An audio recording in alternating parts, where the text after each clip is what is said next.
How's everybody doing? The title is somewhat misleading, top 20 horror films of the 2000s. It's actually going to be the top 22. This list was very difficult to make, much more difficult than I initially anticipated, so I had to narrow it down as much as I could, but I couldn't just limit it to 20, so I had to put 22. So it's going to be the top 22 horror films of the 2000s. That's from 2000 to 2009, a total of 10 years. And there were some great horror movies made in that in this past decade. Just some really phenomenal ones that, you know, I was going through the list. I was initially thinking there's going to be some real easy ones, but then I was getting down to the list, comparing them. I was like, this is really difficult to do. I'm going to try to keep this under 11 minutes, so I'm going to try to get right to it and down to it. Now, let me just say that everybody's entitled to their own opinion, and I definitely want to hear everybody's opinion too, so let me know in the comments what you guys think about my picks, and if you guys would change anything or add or take away anything. Definitely let me know.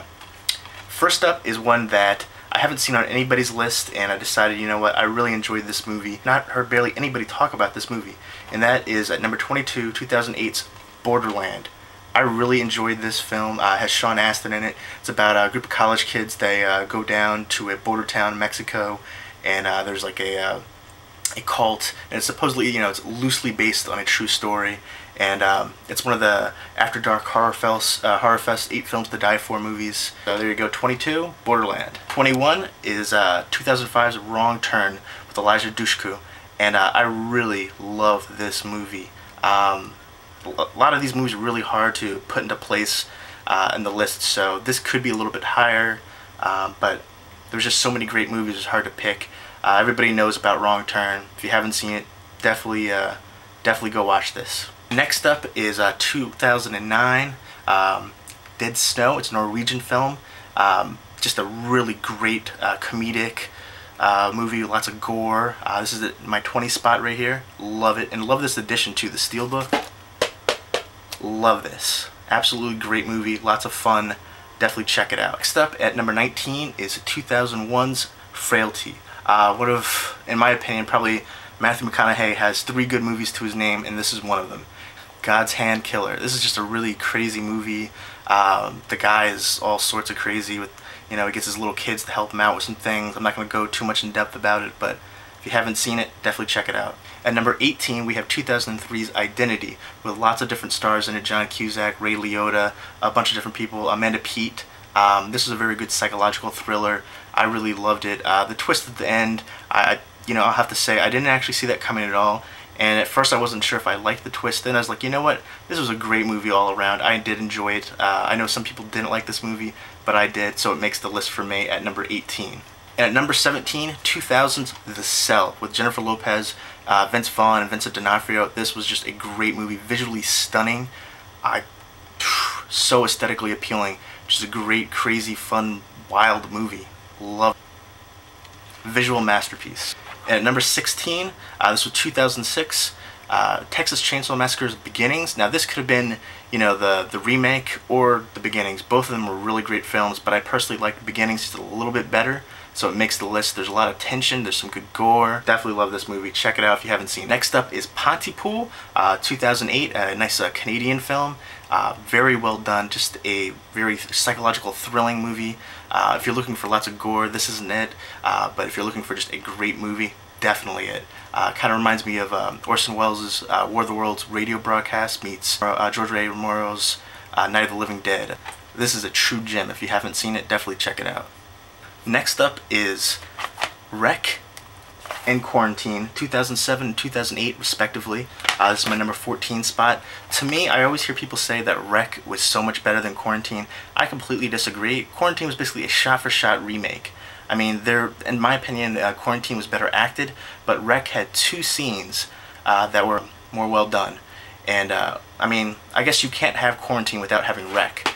So you got to pay homage to Wreck. I know a lot of people were disappointed and upset that they pushed back the release of Wreck until Quarantine came out. You know, it's all about making money, I suppose, but they're both great films. If you haven't seen them, check them out.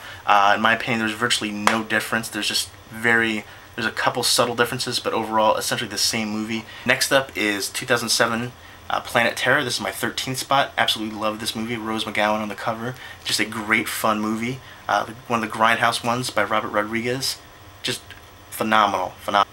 There you go. And my number 12 spot is 2007's Hatchet. Just a great movie. I mean, absolutely just a fun throwback movie to the 80s with Victor Crowley. Kind of reminded me of The Burning or Friday the 13th.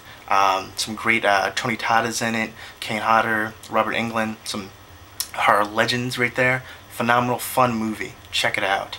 In my 11th spot is Trick or Treat, Michael Dougherty's film. It came out in 2008. Actually, it was made in 2008, but it didn't come out until last year. Now, this is a movie that I think should have been released in theaters. Would have killed it around Halloween time. Forget the Saw movies that they always put out every year around Halloween. This would have been the one right here. This would have killed it in the theaters. Just such a great anthology of stories in it. Anna Paquin's story was my favorite. That scene was just awesome. Totally caught me off guard. Love this movie. Fun movie. My number 10th spot is 2004's Dawn of the Dead remake. Zack Snyder's remake. I know a lot of people really didn't like this movie. I loved it personally. It was a lot of fun. It's not the same as the original. The original had basically a message in it about consumerism and things like that. This is more, kind of violent-oriented gore, the zombies and everything. Not the same thing, but they took the idea of being in the mall and the zombies and all that kind of stuff, but they kind of modernized it and took out the message essentially. But it's such a fun movie. I mean, when they're on the roof, they're picking off the zombies, playing the celebrity lookalike game. That was just great. Just everything about this movie was just really fun. You don't get baby zombies very often, so. And my number 9 spot is 2003's The Ring. I know this isn't for everybody, but I really loved it. I thought there was a lot of good tension in it, a lot of great build-up. I really enjoyed it. Next up is 2009. This is my 8th spot, and this is The Orphan. I loved this movie. This is just a phenomenal, great movie. Creepy kids, totally freaked me out. I did see the ending coming, but you know what? Normally if I see the ending coming, I can figure that out quickly. I'm usually disappointed in the movie, but this was just so well done, phenomenally paced, the score, everything about it. Just such a great movie. The ending, I love the ending as well. Love this movie. My number 7 spot, 2001's Jeepers Creepers. Now first off, let me say Victor Salva, he directed this. I don't know if everybody knows about the whole clown house story, check that out if you want. If you don't know about the story, I'm not going to tell you about it. However, it's one of those things where you have to kind of separate the person from the film. This film is phenomenal. I really enjoyed it. Some great tension. I love that truck. Just the creeper in general. I hope they make more of this series. The second one I didn't enjoy as much, but I'm looking forward to a third. I hope they make more of the series. There you go. Check it out. And my number 6 spot is 2008's 30 Days of Night. With being in Alaska, I'm surprised this wasn't done before with, I guess they have 30 Days of Night there with the vampires. I'm surprised nobody came up with that concept before. And as well, the blood on the snow, it just really stands out. It's just, I loved this movie. Definitely check it out.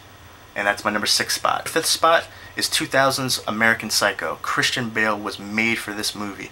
Christian Bale is a phenomenal actor. He was a phenomenal in The Machinist. He's been around for a long, long time. And this was such a phenomenal movie.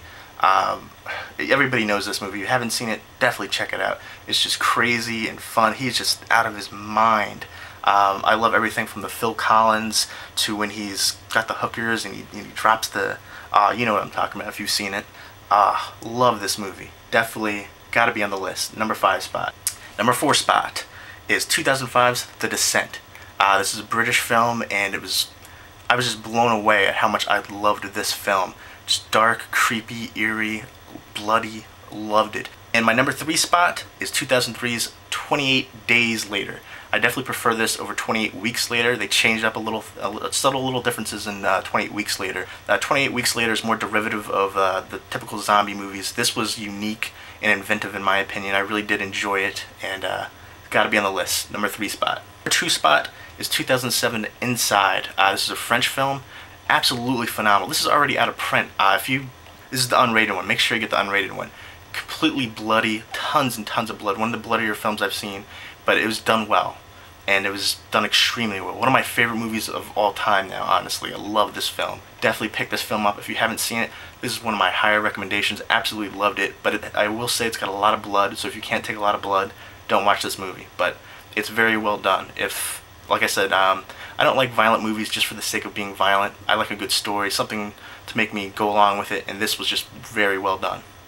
My number one spot. Drum roll, please. 2008's Let the Right One In. Phenomenal movie. This is a classic. This is just a cinematic masterpiece. Everything about it, the cinematography, the acting, the child actors in this, the two leads, phenomenal. Great job. I can't say enough great things about this movie. This is just a unique take on the vampire genre. Everything about this movie. I love the ending. The end scene made this movie. Love it. If you haven't seen it, definitely check it out. Highly recommend it. This is just a classic. This is a horror classic. Forget about the past decade. This is all-time classic right here. Love it. Definitely check it out.